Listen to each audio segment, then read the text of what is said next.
Welcome to recipes in my way. இன்றைக்கி நம்ம அருமையான சுவையில் பாய் வீட்டு மட்டன் பிரியாணி தான் செய்ய போகிறோம். நம்மளோட சப்ஸ்கிரைபர் சுல்தான் கௌரிங்கிறவங்க இந்த பாய் வீட்டு மட்டன் பிரியாணியை கேட்டிருந்தாங்க.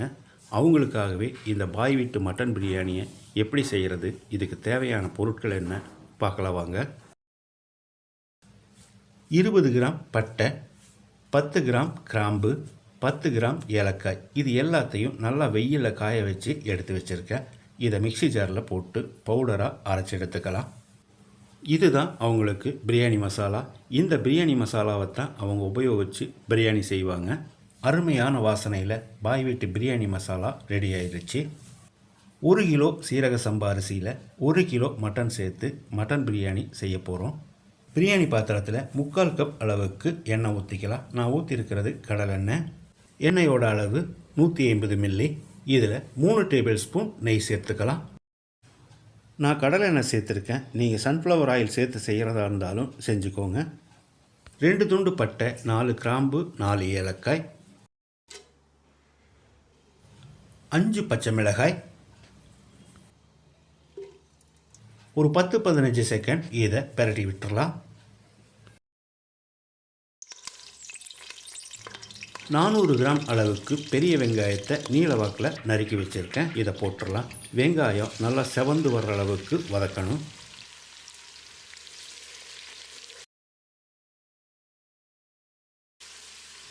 இந்த வெங்காயம் நல்லா வதங்கிறதுக்கு ஒரு 7-8 நிமிஷம் பிடிக்கி மூடி வச்சிடலாம். இடையில ஒரு தரம் கலந்து விடுங்க. இப்போ நம்ம அரிசியை ஊற வச்சிடலாம். 1 கிலோ சீரக சம்பா அரிசி இந்த கிளாஸில் 3 கிளாஸ் அளவு. இதை ஒரு 2-3 தரம் அலசிட்டு ஊற வச்சிடலாம். அரிசி அரை மணி நேரம் ஊறணும். இப்போ ஊற வச்சா சரியாக இருக்கும். கிட்டத்தட்ட 10 நிமிஷமே ஆயிடுச்சு. வெங்காயம் நல்லா செவந்து வர்ற அளவுக்கு வதங்கிருச்சு. இப்போ இதில் இஞ்சி பூண்டு விழுது சேர்த்துக்கலாம். முதல்ல பூண்டு விழுதை சேர்த்துக்குவோம். 75 கிராம் அளவுக்கு பூண்டு அரைச்சது. பூண்டோட பச்சை வாசனை போகிற அளவுக்கு வதங்கணும். ஒரு 2 நிமிஷம் வதங்கினாதான் அந்த வாசனை போகும். இப்போ இதில் இஞ்சி விழுதை சேர்த்து வதக்கிடலாம். 125 கிராம் அளவுக்கு அரைச்சி எடுத்து வச்சுருக்கேன். இதை ஊற்றி 1 நிமிஷம் வதங்கினா மட்டும் போதும்.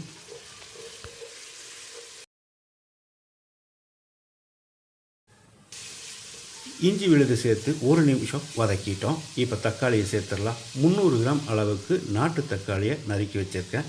இதை போட்டு நல்லா மசிகிற அளவுக்கு வதக்கணும். தக்காளி வதங்கிறதுக்கு ஒரு 2 நிமிஷம் பிடிக்கி மூடி வச்சிடலாம். இடையில கலந்து விடணும்.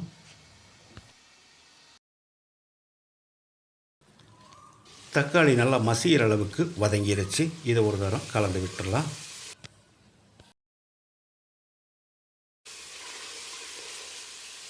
இப்போ இதில் ஒரு கைப்பிடி அளவுக்கு புதினா இலை, அதில் பாதி அளவுக்கு நறுக்கின மல்லி இலை, 1 நிமிஷம் இதை வதக்கி விட்டுறலாம்.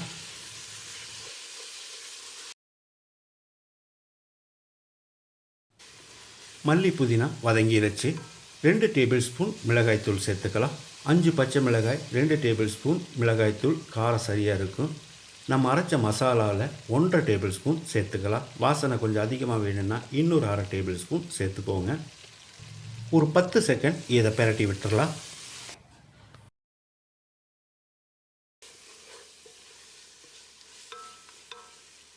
ஒரு கப் அளவு தயிர் சேர்த்து கலந்து விட்டுறலாம். தயிரோட அளவு 200 மில்லி.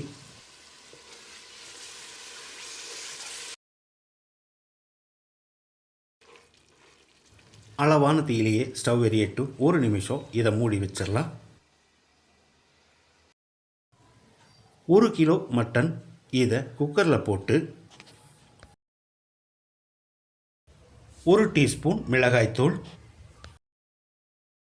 1 டீஸ்பூன் இஞ்சி விழுது, 1 டீஸ்பூன் பூண்டு விழுது, 1/2 டீஸ்பூன் உப்பு, கொஞ்சமாக மல்லி இலை, கொஞ்சமாக புதினா இலை,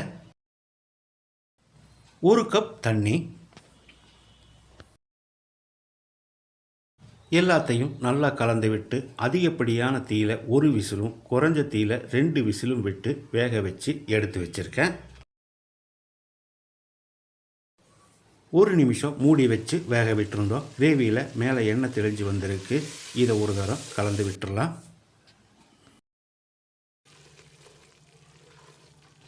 இப்போ இதில் நம்ம வேக வச்சுருந்த மட்டனை மட்டும் சேர்த்துடலாம்.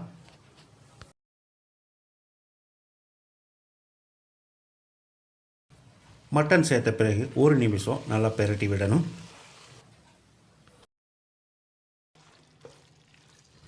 இப்போ இதில் தண்ணி சேர்த்துக்கலாம். மட்டன் வேக வச்ச தண்ணி 2 கிளாஸ் அளவு இருக்குது. இனி ஒரு 2.5 கிளாஸ் அளவுக்கு தண்ணி சேர்த்துக்கலாம். 3 கிளாஸ் அரிசிக்கு 1க்கு 1.5 கணக்கில் 4.5 கிளாஸ் அளவு தண்ணி சேர்த்தாச்சு. இதுக்கு தேவையான அளவு உப்பு சேர்த்துக்கலாம். நான் 2 டேபிள் ஸ்பூன் உப்பு சேர்க்கிறேன். இது கல்லுப்பை வறுத்து பொடிச்ச உப்பு. நாட்டு தக்காளி சேர்த்துருக்கிறதால நான் எலுமிச்சம்பழ சாறு சேர்க்கலை. நீங்கள் ஆப்பிள் தக்காளி சேர்த்துருந்தீங்கன்னா மீடியம் சைஸில் ஒரு எலுமிச்சம்பழத்தோட சாறை புழிஞ்சு விட்டுக்கோங்க. இது நல்லா கொதித்து வரட்டும். மூடி வச்சிடலாம்.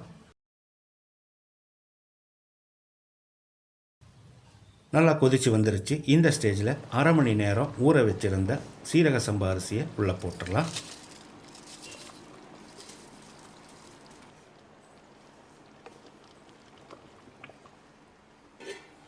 அரிசியை சேர்த்து கலந்து விட்ட பிறகு அளவான தீயிலேயே ஒரு 7-8 நிமிஷம் வேகட்டும். மூடி வச்சிடலாம்.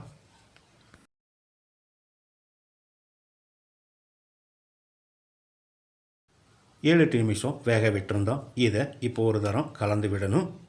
அதாவது கீழே இருக்கிற அரிசி மேலே வர்ற மாதிரி கலந்து விடணும்.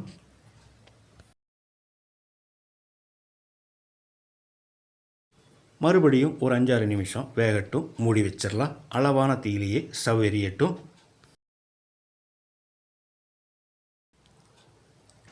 அரிசிக்கும் தண்ணிக்கும் சரியாக வந்திருக்கிற இந்த ஸ்டேஜில் நம்ம ஸ்டவ்வில் தீயை குறைச்சி வச்சிடலாம்.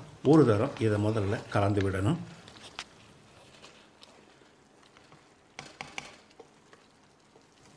இப்போ ஸ்டவ்வில் ஒரு பழைய தோசைக்கல் வச்சு அது மேலே பிரியாணி பாத்திரத்தை வச்சிடலாம். பாத்திரத்தில் எல்லாம் அரிசி ஒட்டியிருக்கு. இதையெல்லாம் எடுத்து விட்டு இந்த மாதிரி லேசாக அழுத்தி விடுங்க.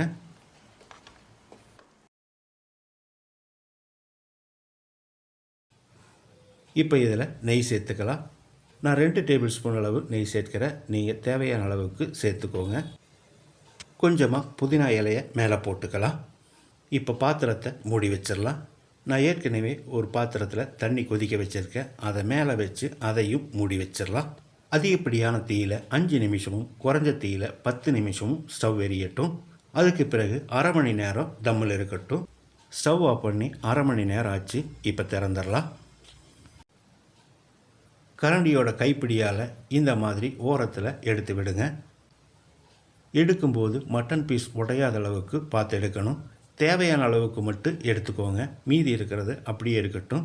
2வது ரவுண்டு பிரியாணி சாப்பிடும்போது மீதி இருக்கிறத உடச்சி விட்டுக்கலாம். மணக்க அருமையான சுவையில் நம்மளோட பாய் வீட்டு பிரியாணி ரெடி ஆகிருச்சு. இது எந்த அளவுக்கு உதிரியாக வந்திருக்குதுன்னு பாருங்கள். அதே மாதிரி மட்டனும் நல்லா மிருதுவாக வெந்திருக்கு. மணக்க அருமையான சுவையில் நான் செஞ்சுருக்கிற இந்த பாய் வீட்டு மட்டன் பிரியாணியை இதே மாதிரி இதே அளவுகளோடு நீங்கள் செய்து பாருங்கள். இந்த வீடியோ பிடிச்சிருந்தா லைக் பண்ணுங்கள், கமெண்ட் பண்ணுங்கள், ஷேர் பண்ணுங்கள். சப்ஸ்கிரைப் பண்ணாதவங்க சப்ஸ்கிரைப் பண்ணுங்கள். மறக்காமல் பெல் பட்டனை கிளிக் பண்ணுங்கள்.